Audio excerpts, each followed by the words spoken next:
Tigan Tozi.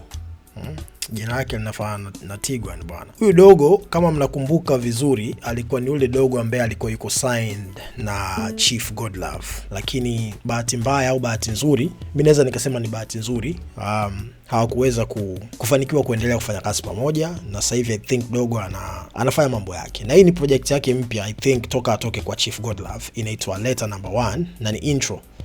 So I think kuna barua zingine zinakuja namba 2, namba 3, maybe kuna EP, we don't know. Na hatujui kwenye hizo barua zote kamwandikia nani. We don't know, right? Sio ngoma ambayo iko technical, hapana, lakini kuna quotables nyingi sana. Na hicho ndio kitu kikubwa ambacho kimenivutia mimi. I was like, okay, hii akili ilikuwa wapi wakati uko na Chief Godlove?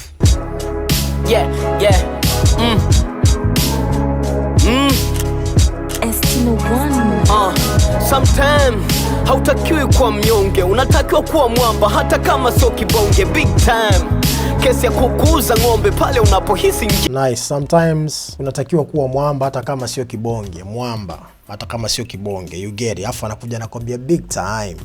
That's nice. Kucheza na mwamba, kibonge, and then big ni kibonge, big time. That's nice. Sio kitu deep lakini ni kitu poa. Kesi ya kukuza ng'ombe pale unapohisi njaa alafu unanyang'anywa tonge. Silewi si okay. Big time, kesi ya kukuza ng'ombe pale unapohisi njaa alafu unanyang'anywa tonge.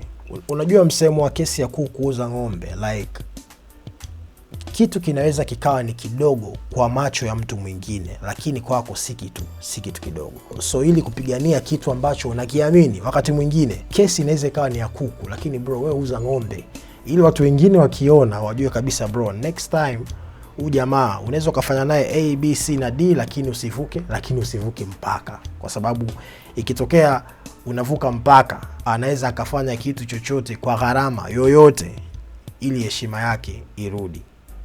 Msijui kama tunaelewana, but it is what it is. Yeah.